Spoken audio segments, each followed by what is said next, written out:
paths with harsh realities, when letters carried promises across thousands of miles, when a woman's worth was measured by her practicality, not her passion.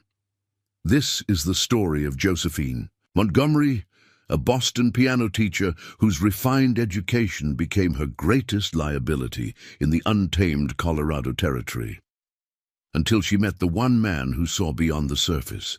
Before we jump back in, tell us where you're tuning in from, and if this story touches you, make sure you're subscribed, because tomorrow I've saved something extra special for you. Josephine Montgomery's gloved hands trembled slightly as the stagecoach jolted to a stop. Through the dust-caked window, the settlement of Silverdale emerged, a collection of wooden structures dwarfed by the towering Rocky Mountains beyond. Nothing like the brick-lined streets of Boston she had left behind. "End of the line, ma'am," the driver called, his voice gruff from years of shouting over thundering hooves. Josephine gathered her weathered leather valise and the smaller case containing her most precious possession, a miniature watercolor portrait of her deceased parents. 6 weeks of travel had left her navy blue traveling dress wrinkled and her bones aching, but she held her posture straight as she descended from the coach. The mountain air was thin and crisp, burning her lungs with each breath. Her gaze swept across the dusty main street, searching for the face that matched the daguerreotype she'd received 3 months prior. Douglas Harrington had described himself as a successful cattle rancher seeking a wife of suitable temperament and domestic capability. Their exchange of letters over 6 months had led to this moment, her arrival to become his bride. "Miss Montgomery," Josephine turned toward the voice, hope briefly illuminating her tired features. A tall man with a neatly trimmed beard approached, his buttoned vest and polished boots marking him as someone of means in this frontier town. His eyes, however, lacked the warmth she had imagined when reading his letters. "Mr. Harrington," she asked, offering a small curtsy that felt suddenly out of place as several onlookers watched with unconcealed curiosity. "Indeed." He looked her up and down, his gaze lingering uncomfortably on her gloves, her carefully styled hair, the delicate cameo at her throat. His frown deepened with each observation. "You're not what I expected." Josephine's heart quickened. "I assure you, sir, I'm the same woman who wrote those letters. Perhaps the journey has left me somewhat—" "It's not your appearance," he interrupted, taking a step back. "Though you are more ornamental rather than practical." The words stung. Around them, the usual bustle of the town continued. Horses nickering, men loading supplies, women gathering at the general store. Yet Josephine felt suddenly alone, as if she and Douglas stood in a bubble of cold silence. "I don't understand," she said, struggling to maintain her composure. "We discussed my background. I mentioned my teaching." "You mentioned teaching?" "Yes," his voice hardened. "You failed to mention it was piano and literature. I expected someone who taught useful skills, someone who could manage a household, assist with accounts, perhaps educate children in practical subjects." A woman nearby stopped pretending not to listen, nudging her companion as they watched the scene unfold. "I can learn what's needed," Josephine offered, desperation creeping into her voice. "I'm quite capable of—" "What I need, Miss Montgomery, is a wife who understands ranch life." Douglas gestured toward her hands. "Those fingers have never churned butter or mended the fence. You speak 3 languages according to your letters, yet I doubt you know the first thing about delivering a calf or preserving meat for winter." Heat rushed to Josephine's cheeks. "Sir, you advertised for an educated companion." "Educated in useful matters," he corrected sharply. "Not Shakespeare and Chopin. This isn't Boston, Miss Montgomery. Your refinement would be wasted here. And frankly, a liability." The whispers around them grew, spectators gathering like vultures sensing weakness. Josephine's throat tightened, but she refused to display her devastation publicly. "I see," she managed, her voice barely audible. Douglas cleared his throat, reaching into his pocket to withdraw a small pouch. I'm not without compassion. This should cover your return journey to wherever you came from. The eastbound stage leaves tomorrow morning."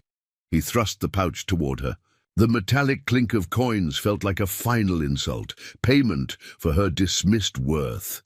"And what am I to do until then?" Josephine asked, not touching the offered money. Something like guilt flickered across Douglas's face. "The silver dollar. Inn has rooms. Tell Mrs. Jenkins I sent you." He hesitated, then added awkwardly, "I am sorry for the misunderstanding. You seem like a fine woman, just not suitable for this life." With that, he tipped his hat and turned away, leaving Josephine standing alone with her valise, the curious stares of strangers, and the crushing realization that she had nowhere to go. The journey had consumed most of her savings. Boston held nothing for her. Her teaching position filled, her small apartment surrendered, her few friends scattered to their own lives. The mountain air suddenly felt suffocating. With as much dignity as she could muster, Josephine picked up her belongings and walked toward the weathered sign of the Silver Dollar Inn, ignoring the whispers that followed. Poor thing, too fancy for her own good. What was Harrington thinking, bringing someone like that here? The innkeeper, Mrs. Jenkins, was a stout woman with shrewd eyes that softened slightly at Josephine's predicament. "Just one night," Josephine explained, placing a few precious coins on the counter. "I'll be departing tomorrow." "That's what they all say, honey," Mrs. Jenkins replied, sliding a key across the worn wooden surface. "Room's at the top of the stairs. Don't mind the noise from the saloon below. These walls have heard worse than your crying." "I don't intend to cry," Josephine stated firmly. Though her voice betrayed her, Mrs. Jenkins's weathered face showed the first hint of respect. "Good. Tears don't solve problems out here." The room was spare, a narrow bed, a cracked wash basin, a single window overlooking the dusty street below. Josephine set down her valise and finally allowed her shoulders to slump. 6 months of correspondence, of building hope, of imagining a new life, all destroyed in less than 5 minutes of conversation. She removed her gloves slowly, revealing the hands that had betrayed her, too soft, too cultured, too useless in this raw new world. The hands that could coax bark from piano keys but apparently couldn't contribute to a ranch. She opened her small case and withdrew the portrait of her parents, their refined faces smiling back at her from a world that now seemed impossibly distant. "What now?" she whispered to their painted expressions. Her father had been a professor, her mother a concert pianist. They had raised her to value beauty, art, literature, qualities that had just been deemed worthless.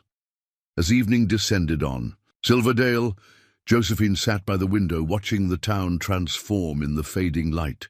Lanterns flickered to life, casting golden pools on the rutted street. The sounds of the saloon below grew louder, laughter, the clinking of glasses, someone plunking inexpertly at a piano. The painful irony of that sound made her wince. Tomorrow's stagecoach would take her... where? Not Boston. Perhaps Denver had opportunities for a woman of her background, or she could continue east to St. Louis. Each option seemed as tenuous as smoke. A soft knock at her door startled her from her thoughts. "Miss, there's a gentleman asking after you," Mrs. Jenkins called through the door. "Says he heard about your situation. Wants to speak with you downstairs if you're willing." Josephine stiffened. Another curious onlooker, someone offering unwanted charity, or worse. "Did he give a name?" she asked, approaching the door warily. "Samuel Garrett. Owns the Pinewood Ranch north of town. Respectable enough sort. Keeps to himself mostly." Josephine hesitated. Meeting strange men in a frontier saloon went against every convention she'd been raised with. Yet convention had already failed her spectacularly today. "Please tell Mr. Garrett I'll be down momentarily."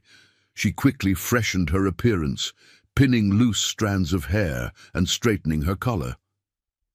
Whatever this meeting entailed, she would face it with dignity. The saloon portion of the inn was hazy with pipe smoke and loud with conversation. Heads turned as she descended the stairs, conversation briefly faltering before resuming with renewed interest. A man stood from a corner table, nodding respectfully in her direction. Samuel Garrett was not what she expected. Tall and broad-shouldered, yes, as frontier life demanded, but there was an unexpected gentleness in his stance, a careful distance kept as she approached. His clothes were practical but clean, his beard neatly trimmed. It was his eyes that caught her attention most, deep blue and thoughtful, studying her with interest rather than judgment. "Miss Montgomery," he said, his voice surprisingly soft. "For a man of his stature, thank you for agreeing to speak with me. May I offer you a seat?" As Josephine sat across from this stranger, she couldn't know that this unexpected meeting would change the course of her life, that this quiet rancher harbored secrets and talents as out of place in Silverdale as her own. She only knew that. For the first time since stepping off the stagecoach, someone was looking at her without pity or dismissal. "Mr. Garrett," she acknowledged cautiously, "I'm told you wish to speak with me about my situation." "I heard about what happened with Douglas Harrington," Samuel said, signaling to the barkeep for 2 cups of coffee. "News travels fast in small towns." Josephine straightened her spine. "I'm sure the entire settlement is thoroughly entertained by my misfortune." A flicker of understanding crossed Samuel's face. "Folks here are curious about newcomers, especially those who arrive under unusual circumstances. But that's not why I'm here." The barkeep set down 2 steaming mugs. Samuel nodded his thanks before continuing.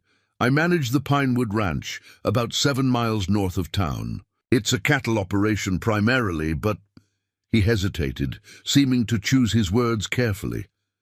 "I find myself in need of assistance of a different nature than most ranches require." Josephine wrapped her fingers around the warm mug, skepticism evident in her arched eyebrow. "What sort of assistance could I possibly provide, Mr. Garrett? As was made abundantly clear today, my skills are ill-suited for frontier life, perhaps for Harrington's operation. Mine is different." Samuel leaned forward slightly. "I have a daughter, Miss Montgomery. Charlotte is 12 years old and bright as the morning star, but she's had little formal education beyond what I could provide." "You're offering me a position as a governess?" Josephine asked, surprise evident in her voice.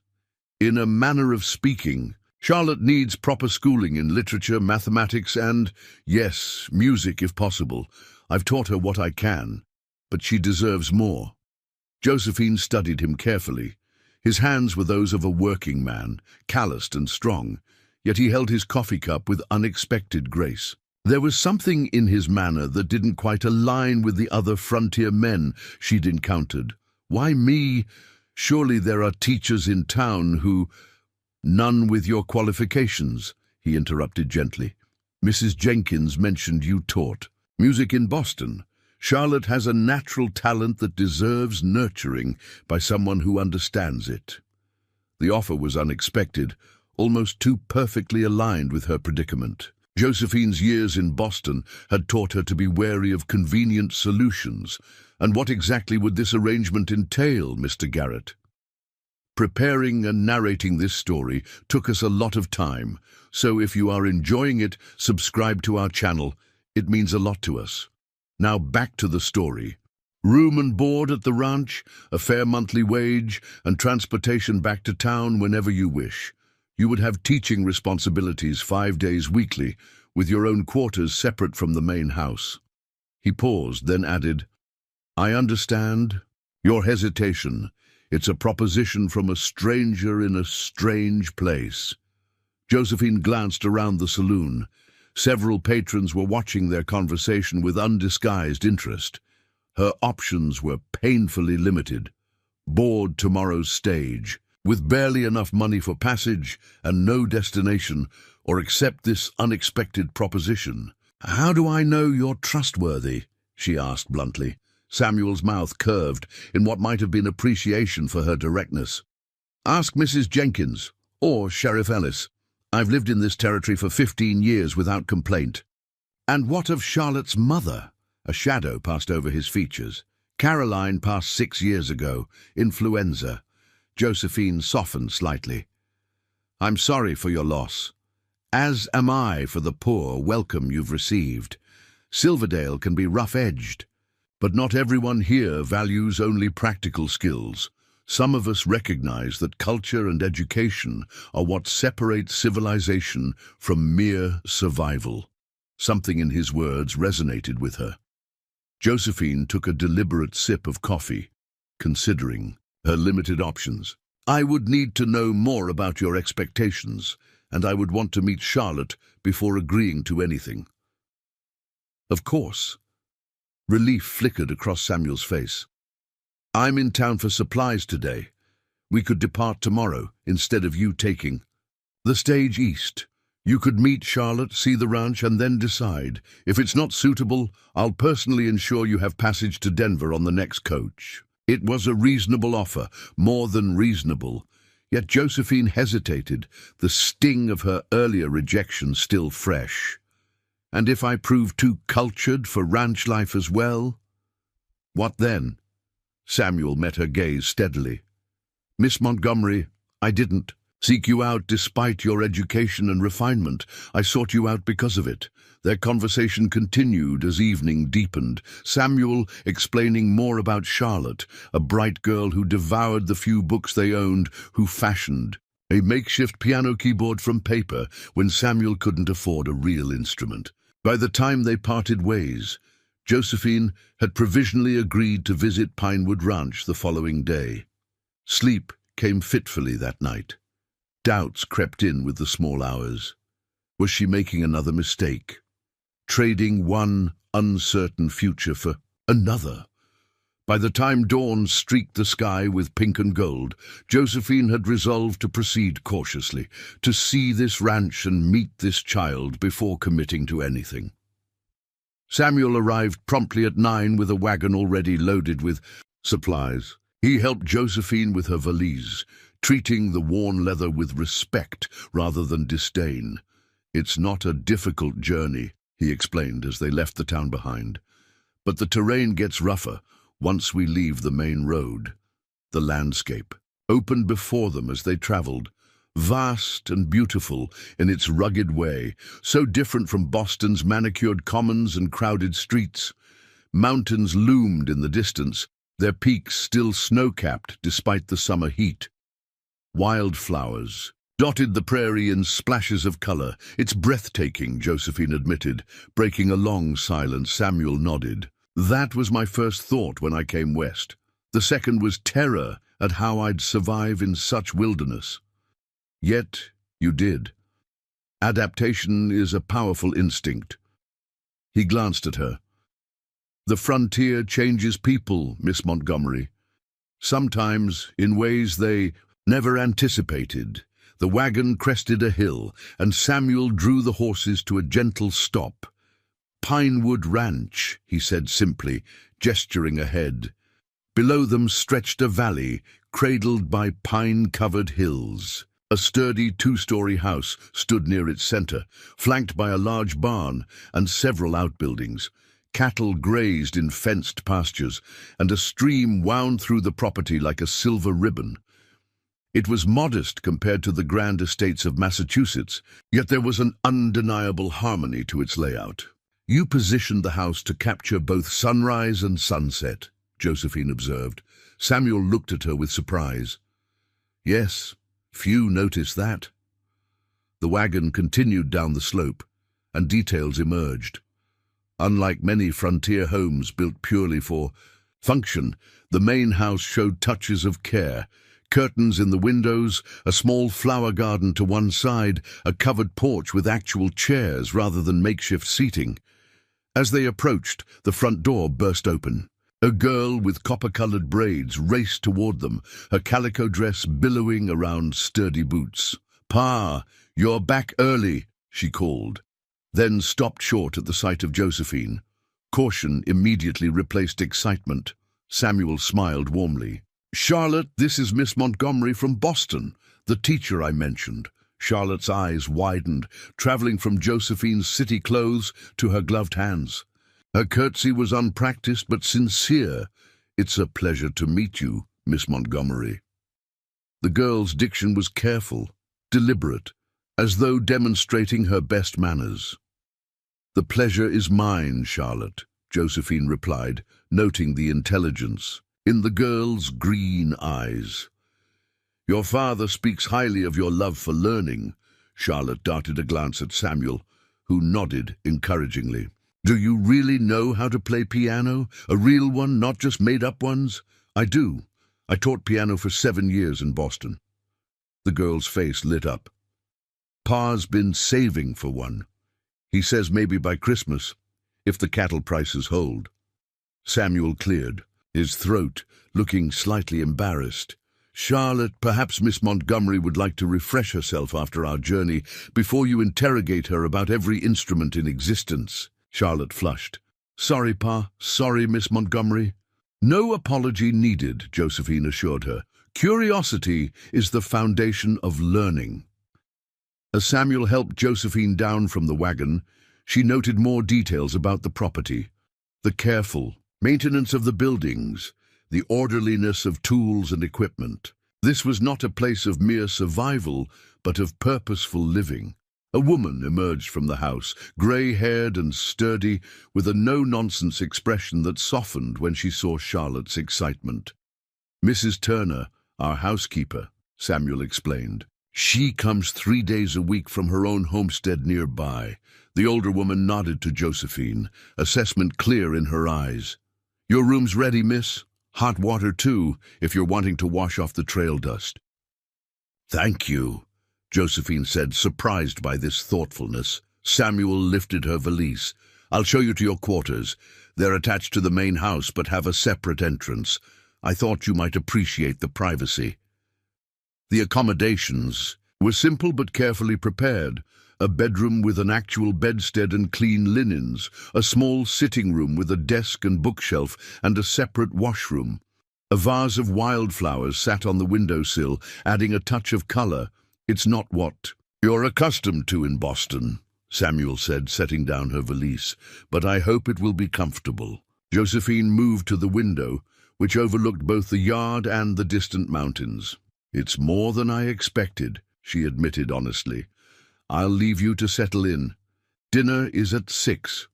Tomorrow perhaps you could observe Charlotte's current lessons, see where she stands academically." As he turned to leave, Josephine found herself asking, "Mr. Garrett, why did you really seek me out?" "There must be women closer who could teach basic subjects." Samuel paused at the door. "When I heard Harrington reject you for being too cultured, too educated, I recognized something. This territory doesn't just need people who can tame the land. It needs those who can bring civilization to it, real civilization, with art and ideas." His expression grew distant. "I want Charlotte to have more choices than most women out here, to recognize beauty as well as practicality." With that, he left, closing the door softly behind him. Josephine stood motionless, absorbing both his words and the reality of her new surroundings. This wasn't the future she had imagined when boarding the stagecoach in Boston. It wasn't even the future she had imagined yesterday morning. Yet, as she unpacked her few belongings, including the portrait of her parents, Josephine felt something she hadn't expected, a tentative sense of possibility. Whether it would blossom or wither remained to be seen, but for the moment it was enough. The first rays of sunrise filtered through the curtains, waking Josephine earlier than her Boston habits dictated.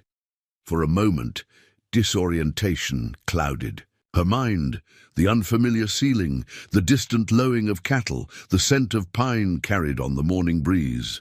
Then reality settled in. Pinewood Ranch, her temporary position, a chance to regroup before deciding her next move.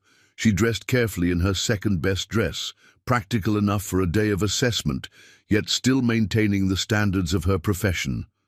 Teaching had been her anchor in Boston.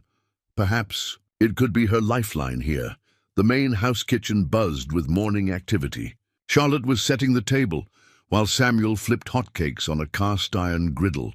The domesticity of the scene struck Josephine, so different from her solitary breakfasts in her Boston apartment. "Good morning, Miss Montgomery." Charlotte beamed. "Pa makes the best hotcakes in the territory on Tuesdays." Samuel glanced up, a hint of color touching his tanned face. "Charlotte exaggerates. They're edible, nothing more." "He's being modest," Charlotte stage whispered. "The secret is buttermilk." Josephine found herself smiling despite her lingering uncertainty. "Good morning to you both. Is there anything I can assist with?" "Just have a seat," Samuel replied, sliding a stack of golden brown hotcakes onto a serving plate. "Coffee's hot if you'd like some." Breakfast proved surprisingly pleasant.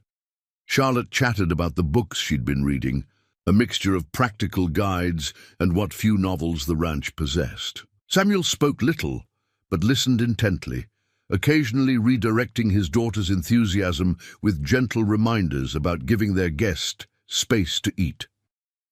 "I thought we might start with an assessment of Charlotte's current knowledge," Josephine suggested as they finished. "That would help me develop an appropriate curriculum." Samuel nodded. "The study is yours for the morning. I've worked in the north pasture but should return by midday. May I show Miss Montgomery my compositions first?" Charlotte asked eagerly. Samuel's expression softened with unmistakable pride. "If Miss Montgomery is agreeable." "Compositions?" Josephine inquired. "Music," Charlotte clarified, already bouncing from her chair. "I write them down like Pa taught me." Intrigued, Josephine followed the girl to a small room off the main sitting area. A scarred desk occupied one corner, its surface neatly arranged with papers, inkwells, and a collection of books ranging from practical manuals to, surprisingly, several volumes of poetry. Most remarkable, however, was the crude drawing of piano keys etched carefully onto a flat board, positioned at what would be playing height. Charlotte reverently removed several papers from a drawer, presenting them to Josephine with a mixture of pride and trepidation. "Pa says I need proper training to do it right, but I hear the music in my head." Josephine examined the pages with growing astonishment. Though the notation was unconventional, clearly self-taught from books rather than formal instruction, the girl had managed to create recognizable musical compositions, simple melodies with tempting harmonies, showing remarkable intuition despite the technical limitations. "Charlotte, this is—" Josephine searched for words that wouldn't overpraise, yet acknowledged the achievement. "This shows genuine aptitude. How did you learn notation?" The girl pointed to a worn book on the shelf. "Pa found that in Denver last spring. Before that, I just made up my own markings." Josephine glanced toward the doorway, where Samuel stood quietly observing, his expression unreadable. "You taught yourself musical notation from a book." "Some," he admitted. "Enough to help." Charlotte with the basics. The revelation shifted something in Josephine's understanding of this rancher. Most men of her acquaintance, even in cultured Boston, wouldn't have bothered learning musical notation, particularly not for a daughter's benefit. Morning stretched into afternoon as Josephine assessed Charlotte's education level. The girl proved advanced in reading and mathematics, with gaps in formal grammar and science. Most surprising was her knowledge of art history, limited but surprisingly specific. "Your father taught you about Renaissance painters?" Josephine asked, puzzled by Charlotte's detailed description of Botticelli's techniques. "From his books. We study the pictures together on Sundays, when it's too stormy for church." Each revelation added another layer to the mystery of Samuel Garrett, a cattle rancher who recognized Botticelli, who taught himself musical notation. The contradiction fascinated her. When Samuel returned from his work, Josephine requested a private conversation. They walked to the edge of the garden. The house still visible, but their words private. "Your daughter is remarkably well educated in certain areas," Josephine began. "Though there are gaps we should address." Samuel nodded. "I've done what I could, but my own education has limitations." "About that," Josephine ventured cautiously, "Charlotte mentioned art history lessons. Renaissance painters aren't typical frontier education." A shadow crossed his face. "Does that concern you?" "No, it intrigues me. You're not what you appear to be, Mr. Garrett." He studied the distant mountains for a long moment. "Few of us are exactly as we appear, Miss Montgomery. You arrived in Silverdale expecting to be valued for your domestic capabilities rather than your cultural refinement. I simply recognize that both have worth." The days fell into a rhythm as summer deepened. Mornings devoted to Charlotte's lessons, afternoons split between teaching preparation and Josephine's gradual integration into ranch operations. Not the heavy labor. Samuel employed 2 ranch hands for that, but learning the flow of life in this place is so different from her urban existence. Mrs. Turner proved an unexpected ally, patiently demonstrating practical skills without condescension. "City folk think we're all ignorant out here," she remarked one afternoon while teaching Josephine to preserve blackberries they'd gathered. "But there's different kinds of knowledge. You're smart enough to know that." Josephine's evenings remained her own. Sometimes she read from Samuel's surprisingly extensive library. Other evenings she spent writing detailed letters to her few remaining connections in Boston, letters that described the breathtaking landscape but remained carefully vague about her circumstances. 3 weeks after her arrival, Samuel approached. As she sat on the porch, watching twilight paint the mountains in purple shadow. "Charlotte mentioned you've been writing music exercises for her," he said, settling into the chair beside her. "She has genuine talent. It seems criminal not to nurture it, even without a proper instrument." Samuel nodded, something unspoken lingering in his expression. "Would you join us in the study after Charlotte retires tonight? There's something I'd like to show you." Curiosity piqued, Josephine agreed. When Charlotte had been sent to bed with a kiss from her father and a reminder from Josephine about tomorrow's grammar lesson, Samuel led the way to the study. He closed the door quietly behind them. "What I'm about to show you isn't something I share with many people," he said, a hint of vulnerability in his voice that she hadn't heard before. "Charlotte knows, of course, and Mrs. Turner. No one else." From a cabinet locked with a small key, Samuel withdrew several leather portfolios, placing them carefully on the desk. "These are why I recognize the value in what Douglas Harrington." "Dismissed." Josephine opened the first portfolio and gasped softly. Inside were exquisite drawings, landscapes rendered with technical precision yet undeniable artistic sensibility. Mountains, forests, rivers captured in perfect detail. She turned page after page, each revealing another scene of Western beauty transformed through artistic vision. "These are remarkable," she breathed. "You created these?" Samuel nodded, a combination of pride and uncertainty in his stance. "Art was my first love, before cattle, before ranching. Then how? My father was a Philadelphia banker who considered artistic pursuits suitable only for women and Europeans," Samuel explained, his voice matter-of-fact rather than bitter. "I was expected to follow him into finance. When he discovered my drawings, he burned them and arranged a position for me at his bank." Josephine winced. "That's monstrous." "It was conventional. I endured 3 years before leaving everything behind. Came west with nothing but determination to live differently." He hesitated, then added softly, "I promised myself my own child would never face such limitations." "So you built all this," Josephine gestured, encompassing not just the room, but the entire ranch beyond. A different kind of life. One where practicality and beauty don't have to be enemies. He opened another portfolio. These are my more recent works. These drawings showed people, Charlotte at various ages, Mrs. Turner kneading bread, ranch hands with horses, simple moments rendered with compassion and insight. The final image made Josephine catch her breath, herself sitting on the porch. At sunset, her profile thoughtful as she gazed toward the mountains. "You've been drawing me?" she asked, uncertain whether to feel flattered or invaded. "Forgive me if that's presumptuous. Artists capture what moves them." His voice lowered.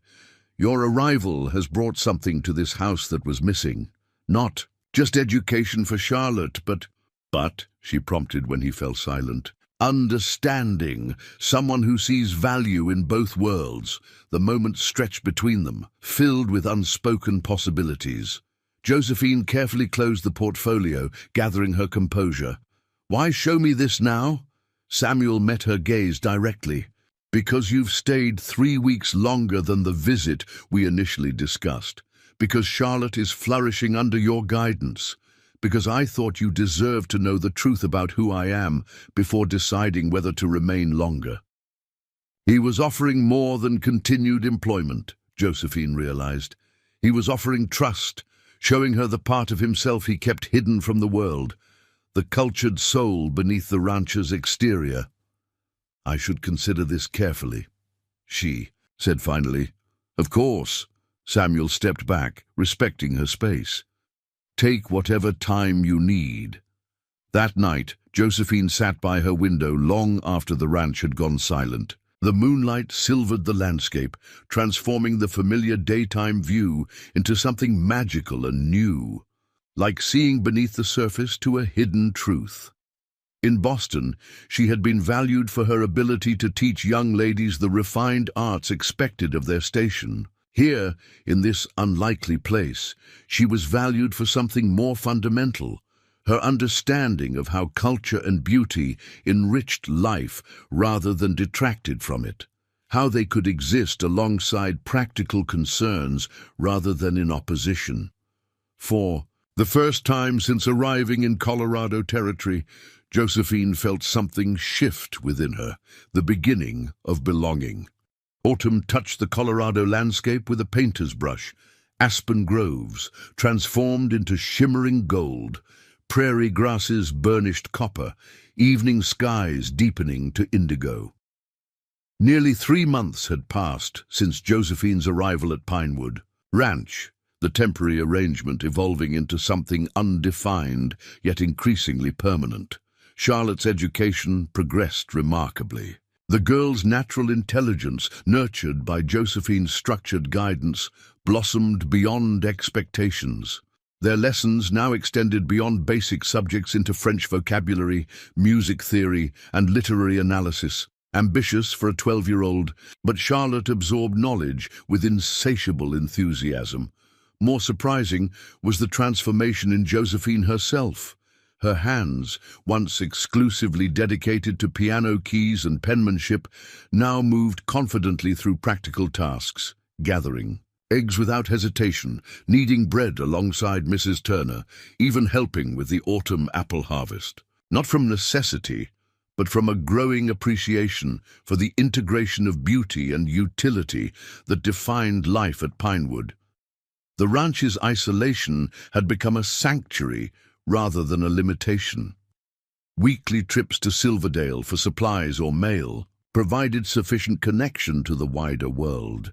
Occasional social gatherings, harvest celebrations, or church socials offered community without the scrutiny Josephine had initially feared. Most townsfolk had accepted her presence as Charlotte's governess without question, her connection to the rejected mail order arrangement fading into background gossip. On a crisp October morning, Josephine accompanied Samuel and Charlotte to Silverdale for the town's annual harvest festival. The wagon bounced along the now familiar road, Charlotte chattering excitedly about the pie competition, while Samuel and Josephine exchanged amused glances over her enthusiasm. Their relationship had evolved into comfortable companionship, deepened By evening, conversations about books, art, and ideas after Charlotte went to bed. Samuel had gradually shared more of his artwork, even teaching Josephine basic sketching techniques.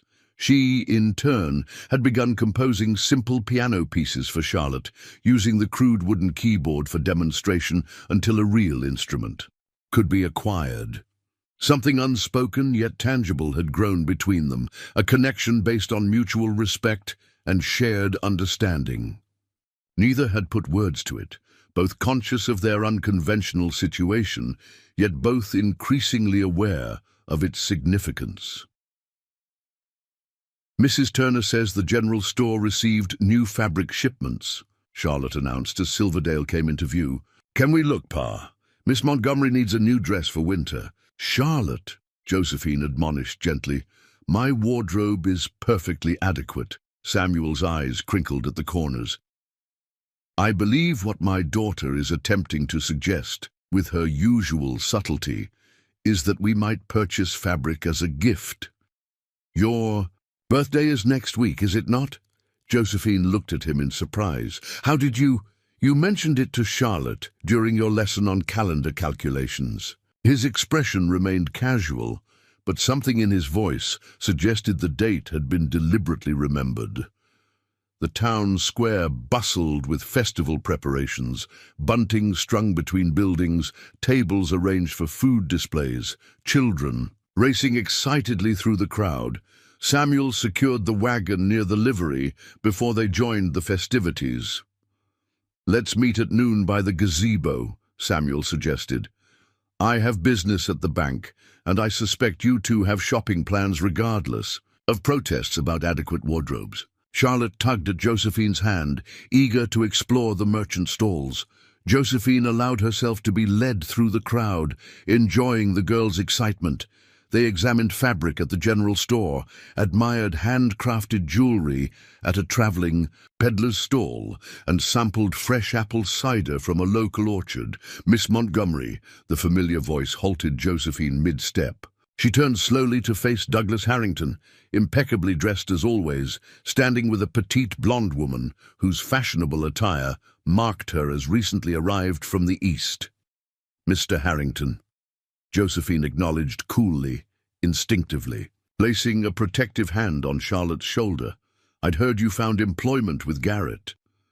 His gaze swept over her, noting the subtle changes in her appearance, the simpler hairstyle, the practical boots beneath her still proper dress.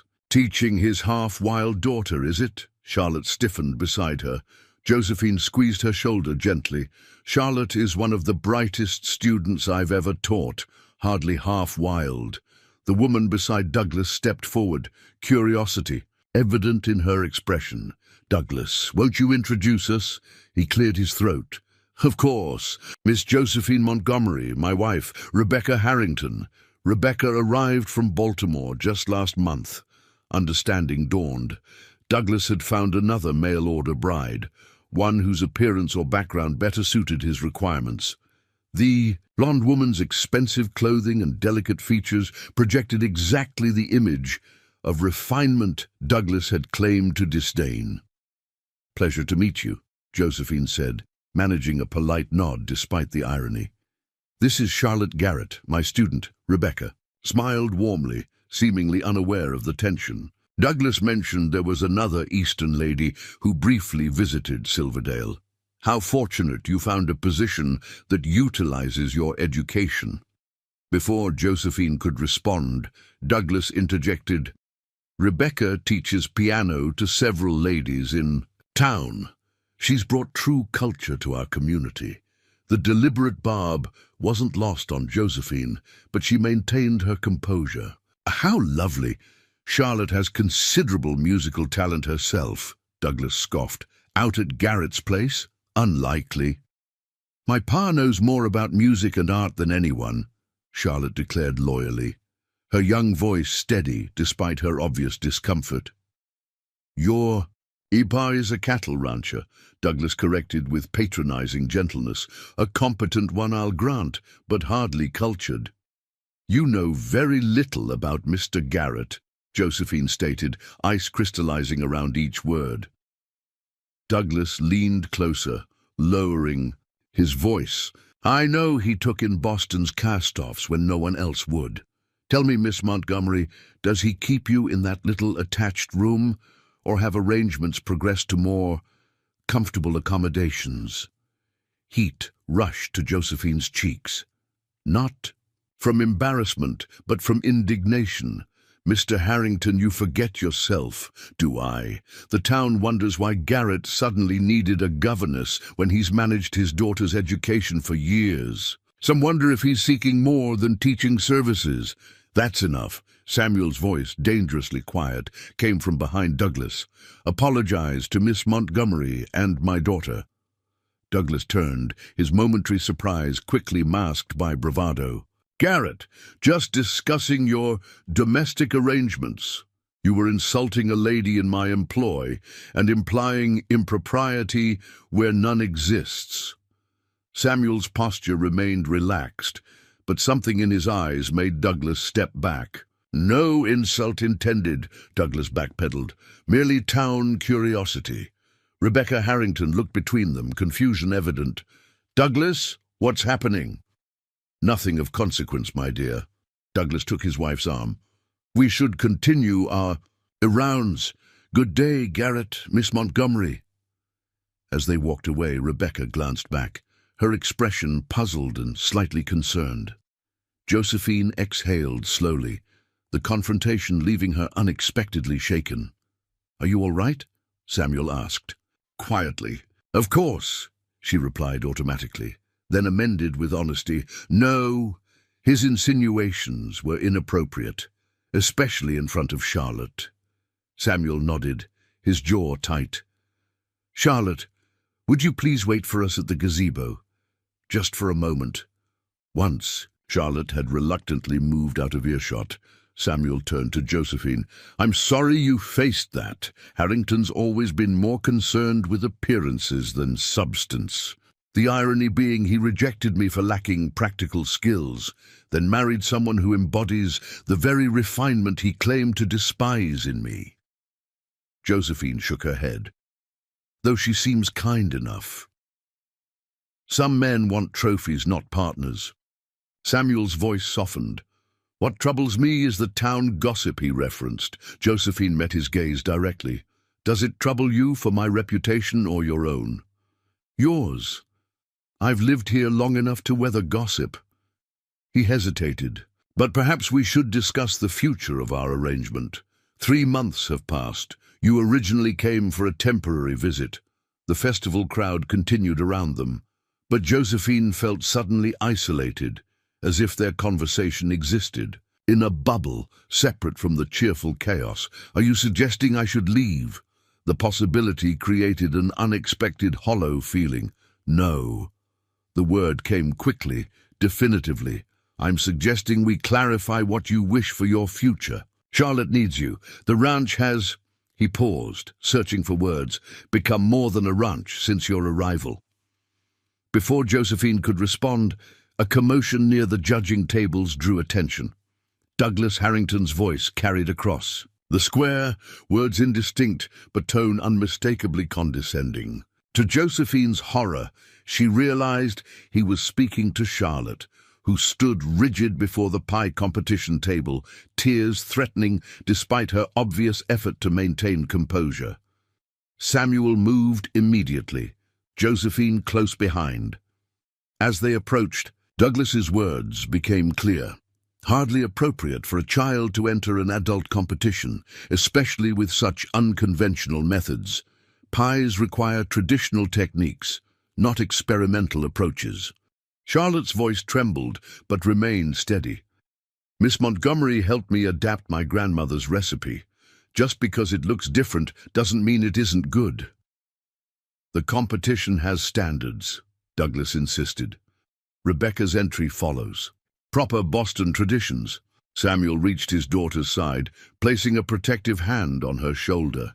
Is there a problem with Charlotte's entry? The head judge, Mrs. Peterson, looked uncomfortable. Not exactly, Mr. Garrett. It's just unusual. The lavender and honey combination, the lattice pattern. Innovation isn't a flaw, Josephine interjected, studying Charlotte's creation. The pie featured an intricate lattice design, unlike the traditional patterns, almost musical in its rhythmic arrangement. True innovation requires proper foundation. Douglas argued, something lacking in Charlotte's education. The barb was aimed at both Josephine and Samuel. Around them, festival-goers paused, sensing drama unfolding. Samuel remained calm, but something dangerous flashed in his eyes. My daughter's education includes respect for others and appreciation of beauty in all forms, qualities that seem increasingly rare. Douglas stepped closer. Some might say her education has become unnecessarily ornamental since Miss Montgomery's arrival. Reading French poetry won't help her survive frontier winters, and empty social pretensions won't build anything of lasting value, Samuel countered, his voice still measured but carrying an edge. Charlotte's pie represents who we are at Pinewood, respectful of tradition but unafraid of creating something new. Rebecca Harrington appeared beside her husband, her expression mortified. Douglas, please, this is hardly an appropriate discussion for a community celebration. For a moment, tension crackled between the men. Then Mrs. Peterson cleared her throat. The judging will proceed according to taste and execution, not appearance alone. All entries will receive fair consideration. Douglas adjusted his vest, confidence slightly dented. Of course. Come, Rebecca. Let's allow the judges to do their work. As they walked away, Charlotte blinked back tears. I shouldn't have entered. No, Josephine said firmly.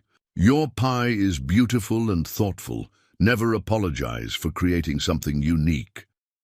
Samuel's gaze followed Douglas through the crowd, something unresolved in his expression. The confrontation had exposed a deeper conflict, not just between two men, but between competing visions of what belonged in this evolving frontier community. Josephine realized with sudden clarity that they stood at a crossroads. The comfortable existence they'd built at Pinewood now faced external scrutiny and judgment. How they responded would define their future, separately or together. The remainder of the festival passed in a haze of forced smiles and polite conversation. Josephine found herself hyper-aware of every glance, every whispered comment as they moved through the crowd. Samuel remained close, his presence both reassuring and complicated. Charlotte's initial excitement had dimmed, though she brightened considerably when her pie received an honorable mention for most innovative design. As they prepared to depart late afternoon, Rebecca Harrington approached their wagon alone, glancing over her shoulder to ensure her husband was occupied elsewhere. Miss Montgomery, she said softly, I wanted to apologize for Douglas's behavior. He can be traditional in his views. Josephine arranged Charlotte's festival prizes in the wagon bed, choosing her words carefully. No apology necessary, Mrs. Harrington.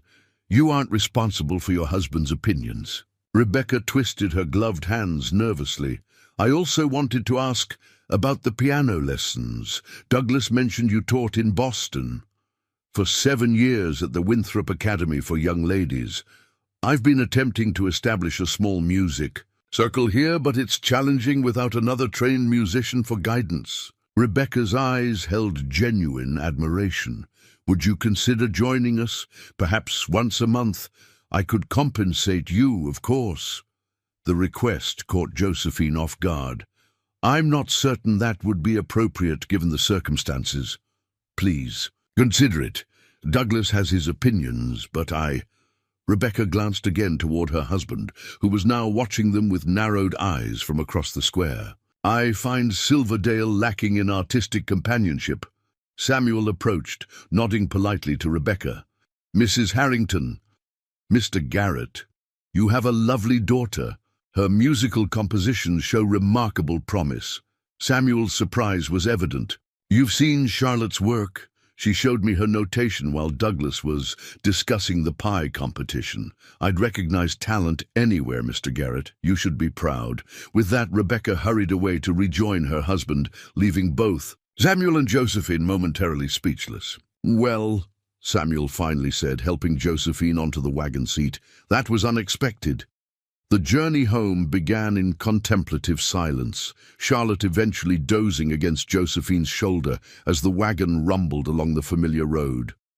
The earlier confrontation hung between them, demanding acknowledgement, yet resisting simple resolution. "You never answered my question," Samuel said finally, his eyes on the trail ahead. "About your future plans." Josephine watched the landscape pass, autumn colors deepening in the late afternoon light. "I hadn't planned beyond today, truthfully. When I first arrived in Colorado, everything was arranged. Marriage to a stranger, a predefined role. When that collapsed, I stopped making long-term plans. And now I find myself caring deeply about Charlotte's education, about the garden. I've started behind the kitchen, about your artwork." She paused, gathering courage. "About our evening conversations." Samuel's hands tightened slightly on the reins. Douglas's insinuations today, they weren't entirely without foundation in town gossip. People question why you remained. "Do you question it?" "No." His answer came without hesitation. "I understand precisely why you stayed. The same reason I did, all those years ago. Finding a place where you're valued for who you truly are is rare. When you find it, you hold on." The wagon crested the final hill before Pinewood Ranch came into view. Samuel drew the horses to a stop, the vista spreading before them. The house, gleaming in late afternoon light, smoke curling from the chimney where Mrs. Turner would be preparing supper, the mountains rising majestically beyond. "What Harrington said about the town talking, it won't stop," Samuel said quietly. "Not while our arrangement remains undefined." "What are you suggesting?" Samuel turned to face her directly, careful not to disturb Charlotte's slumber. "I came west to build a life without pretense or false constraints. I've tried to give Charlotte the same freedom, but I've realized something these past months." Josephine waited, heart unexpectedly racing. "Freedom without connection is incomplete. What we've built at Pinewood, your lessons with Charlotte, our discussions about books and art, even Mrs. Turner's grudging approval of your preserves, it's become something I never expected to find again after Caroline died." "A family," Josephine said softly. "Yes." Samuel's gaze held hers steadily. "I'm not asking for an immediate answer, but I am asking you to consider whether your future might be here permanently, not as Charlotte's governess, but as her mother. As my wife."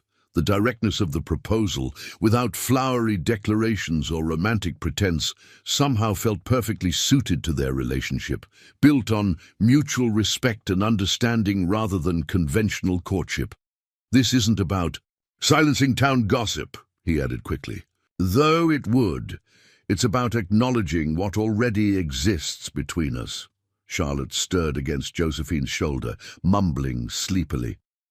The moment for immediate response passed, but Samuel's question lingered in the air between them as he clicked the reins, guiding the wagon down the final stretch toward home. Home.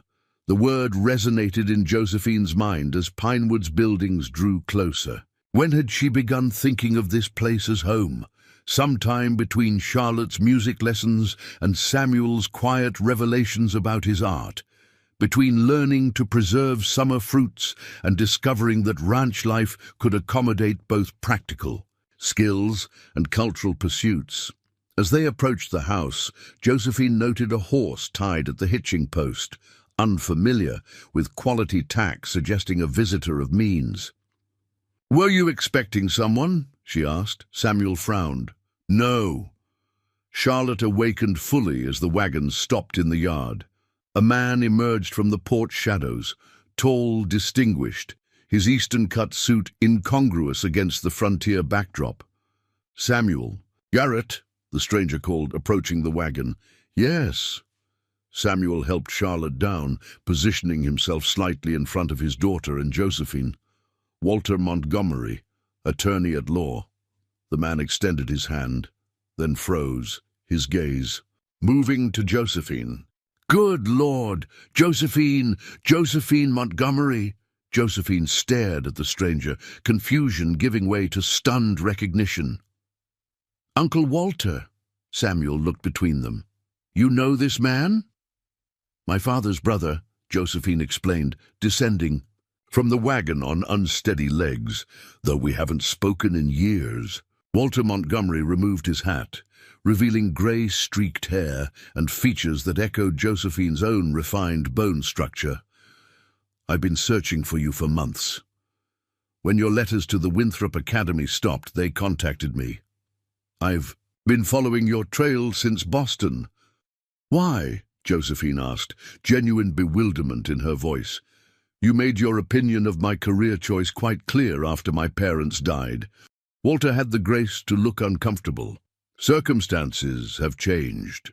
Your grandfather Montgomery passed away in July. His will specified that his art collection and a considerable portion of his estate should pass to you, his only grandchild, who understood the value of cultural heritage, as he put it." The news struck Josephine like a physical blow. Her grandfather had been a distant figure in her childhood, a wealthy collector whose approval her father had never managed to secure. That he had remembered her at all was surprising. "I don't understand. He never showed any particular interest in my welfare during his life. He followed your career from a distance. Apparently, he approved of your independence." Walter glanced around the ranch yard. "Though I doubt he envisioned you here." Samuel stepped forward. "Mr. Montgomery, you've had a long journey. Please join us for supper. We can discuss this matter comfortably inside." Walter nodded, his assessment of Samuel clearly questioning but civil. "Thank you. That would be welcome." As they moved toward the house, Samuel touched Josephine's elbow gently. "Are you all right?" She nodded, though her mind whirled with implications. Her grandfather's inheritance represented not just wealth, but options.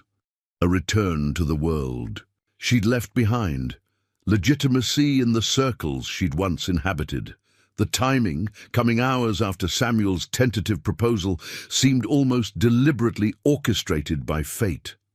Charlotte, sensing the tension, slipped her hand into Josephine's. "Is that really your uncle? Does this mean you have family after all?" "Yes," Josephine answered softly. "It appears I do." The question that remained unspoken as they entered the house hung heavily in her heart. Which family would she choose? The one connected by blood and cultural heritage, or the one formed through understanding and acceptance on this remote Colorado ranch? Dinner that evening unfolded with the strained politeness of uncertain allegiances. Mrs. Turner, sensing the tension, produced her finest meal: venison stew with dumplings, fresh-baked bread, and the season's last blackberry preserves. Walter Montgomery ate appreciatively while studying his surroundings with the careful assessment of a man accustomed to evaluating worth. "Your home is surprisingly civilized, Mr. Garrett," Walter observed, noting the bookshelves lining one wall, the modest but tasteful furnishings. "The frontier isn't uniformly primitive despite Eastern assumptions," Samuel replied evenly. "Many of us value comfort and culture alongside practicality." Charlotte, subdued but curious, watched her teacher's uncle with unconcealed fascination. "Did you bring any pictures of Josephine's family, or Boston? She's told me about the public." "Garden and the swan boats," Walter smiled, a genuine expression that softened his formal demeanor. "Not with me, unfortunately. But the Montgomery home in Beacon Hill contains numerous family portraits. Perhaps someday you might visit." Samuel's fork paused momentarily. Josephine noticed the slight tension in his hand before he resumed eating, his expression carefully neutral. After Charlotte reluctantly retired for the night, the adults gathered in Samuel's study. Walter accepted a glass of brandy, his gaze drawn immediately to the books lining the shelves. volumes of poetry, philosophy, and art history interspersed, with practical manuals on ranching and agriculture. An eclectic collection, he noted, Emerson alongside guides to cattle breeding. Life here requires both thought and action, Samuel responded. Please, Mr. Montgomery, explain the purpose of your journey, beyond delivering news of an inheritance. Walter settled into a chair, legal training evident in his measured speech. My brother James, Josephine's father, and I had significant disagreements regarding life priorities. He chose academia over joining the family banking interests, a decision our father never forgave. When James married a musician rather than the daughter of our father's business associate, the break became complete. Josephine's throat tightened. Her parents' history had seldom been discussed during her childhood. Their focus had been on building a life of intellectual and artistic pursuit rather than dwelling on family rifts. When they died, Walter continued, I attempted to guide Josephine toward more practical pursuits than music teaching. She refused my counsel. We parted on difficult terms. You called my chosen profession a frivolous waste of potential. Josephine reminded him quietly. Walter had the grace to look abashed. I was wrong. Your grandfather recognized what I didn't, that pursuing cultural education took courage in a society that increasingly values only commercial success. He drew a thick envelope from his jacket. When he died, he left specific instructions. His art collection, valued at over $50,000, along with liquid assets of approximately $30,000, are now yours. The sum hung in the air, its magnitude almost incomprehensible in this setting, where a good cattle season might yield a few thousand in profit. There are conditions, Walter added.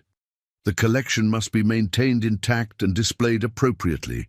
Grandfather believed art belongs where it can educate and inspire. He specified the funds be used to establish a cultural institution, a gallery, a school of arts, whatever form you deem suitable. In Boston? Josephine asked. Not necessarily. His will states, wherever Josephine Montgomery chooses to build. Her legacy. Samuel remained silent, though his knuckles whitened slightly as he gripped his glass. Walter leaned forward. I've secured temporary holding of the collection. However, decisions must be made promptly. Properties in Boston suitable for such an institution are currently available, but won't remain so indefinitely. The implication was clear. This opportunity required Josephine's return east. What remained unspoken was whether that return would be temporary or permanent. I need time to consider, Josephine said finally. Of course. However, I must return to Boston within the week. The executors require decisions by month's end. Walter glanced between Josephine and Samuel, perception sharpening his gaze. I sense my arrival has complicated existing arrangements. My relationship with Miss Montgomery and my daughter is not something I discuss with strangers, Samuel stated quietly but firmly. Walter nodded, recognizing the boundary. Understandable. Yet as Josephine's closest living relative, I have concerns about her future security and fulfillment. This inheritance offers independence few women achieve. I've never lacked independence, Uncle Walter. Only recognition of its value. Josephine rose from her chair. It's been a long day for everyone. Perhaps we should continue this discussion tomorrow. After showing Walter to the guest room, Josephine found Samuel still in the study, standing before the window that overlooked the moonlit ranch yard. I won't keep you from your inheritance, he said without turning. Or the opportunity it represents. Is that what you think concerns me? That you would prevent me from claiming my grandfather's bequest? Samuel turned, his expression conflicted. $80,000 builds a very different future than what I offered this afternoon on the hilltop. You believe I can be purchased with a larger bid. The words came sharper than intended. No. He stepped closer. I believe you're facing a legitimate choice between two worlds. Earlier today, I asked you to consider becoming part of this family permanently. Now you've been offered the chance to establish something significant in the world you came from, a world where your talents and education would never be questioned as too cultured. The raw honesty between them had always been their strength. Tonight, it exposed the painful truth they both recognized but hadn't voiced. Josephine stood at a crossroads that would determine not just her future, but Charlotte's, Samuel's, and potentially an artistic legacy that could benefit countless others. "I need to think," she said finally. "This isn't a decision to make hastily." When Josephine retired to her quarters, sleep proved elusive. The moon cast silver patterns across her quilt as she considered paths diverging before her. Boston, with its cultural richness and established society, or Pinewood, with its integration of beauty and practicality, its family forming around her. Dawn arrived with gunshots shattering the crisp morning air. Josephine bolted upright, momentarily disoriented, before another volley sent her rushing to the window. In the grey morning light, she could make out figures moving near the far pasture. Samuel and his ranch hands assembled in defensive positions, while riders approached from the eastern boundary. Hastily dressing, she emerged to find Walter on the porch, looking equally concerned. "What's happening?" he demanded. Mrs. Turner appeared from the kitchen, rifle in hand. "Cattle rustlers. Third time this month they've tried." Rustlers? Walter's urban experience hadn't prepared him for this aspect of frontier life. "Thieves," Mrs. Turner clarified shortly. "Been hitting ranches throughout the county. Samuel caught them in the act this time." Charlotte burst from the house, eyes wide with fear. "They're shooting at Pa!" Mrs. Turner guided the girl firmly back toward the door. "Your pa knows what he's doing. Inside now, both of you." "Not my place," Walter protested, though he stepped back from the porch railing as another shot rang out. "Is there anything we can do?" Josephine asked, torn between seeking shelter and offering assistance. "Pray they don't make it past the outer pasture," Mrs. Turner replied grimly. "Samuel won't let them near the house, but if they do—" She patted the rifle meaningfully. The next hour passed in excruciating slowness. Occasional gunfire punctuated the otherwise silent morning. Charlotte paced anxiously while Walter sat uncomfortably in the kitchen, clearly unsettled by violence so foreign to his Boston existence. Josephine alternated between comforting Charlotte and watching through windows for any sign of Samuel's return. When hoofbeats finally approached, Mrs. Turner positioned herself at the door, rifle ready. Relief washed over her weathered features. As Samuel appeared, disheveled but unhurt. "They're gone," he announced, dismounting wearily. "Took 3 calves, but we drove them off before they reached the main herd." "Anyone hurt?" Mrs. Turner asked. Jim took a graze to the arm. "Nothing serious. I sent him to town for the doctor just to be safe." Samuel entered the kitchen, his expression softening at the sight of Charlotte, who launched herself into his arms. "I'm fine, little songbird," he murmured into her hair. "Just dusty." Walter stood awkwardly, city propriety at odds with the raw emotion of the scene. "This happens often." "More frequently lately," Samuel acknowledged, accepting the coffee. Mrs. Turner pressed into his hand. "The railroad's coming. Land values are rising. Some see theft as easier than honest work." "You have no law enforcement?" Walter asked incredulously. "Sheriff's office is in Silverdale, 20 minutes away on a fast horse, if he's even there. When needed. Out here we mostly handle problems ourselves." The frank assessment visibly disturbed Walter, whose life had been shaped by Eastern institutions and established legal frameworks. Josephine recognized the clash of worldviews, the structured society of Boston versus the self-reliant necessity of frontier existence. "Charlotte, help Mrs. Turner with breakfast," Samuel directed gently. "I need to speak with Miss Montgomery." And Mr. Montgomery privately. In the study, Samuel didn't bother with pleasantries. The rustlers weren't random. They specifically targeted my breeding stock, the foundation of next year's herd. This wasn't opportunistic theft, it was deliberate sabotage. You have enemies? Walter asked. Everyone successful has competitors, Samuel replied. But this feels personal. Josephine's mind raced. Douglas Harrington. Samuel's expression darkened. Possibly.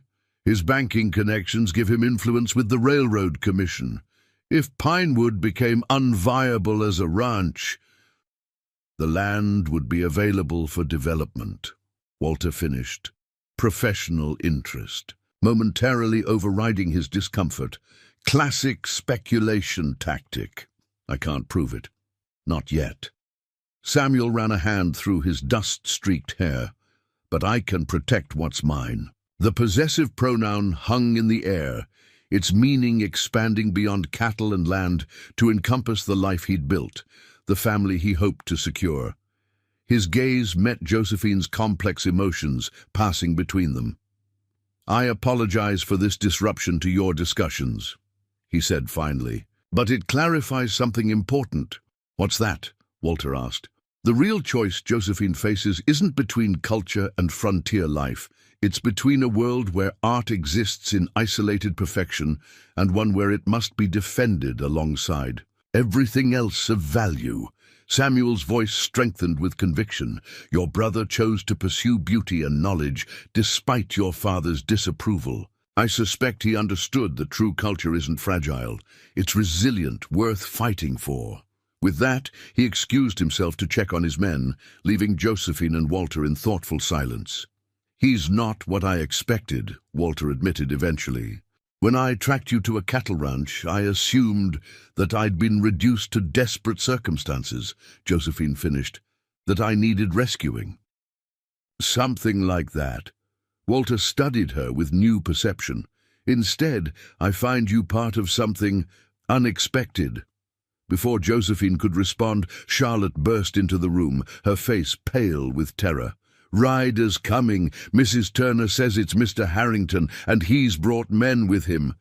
Through the window, Josephine could see a group of horsemen approaching, Douglas Harrington at their center, flanked by 4 rough-looking men whose hands rested too casually near their holstered weapons.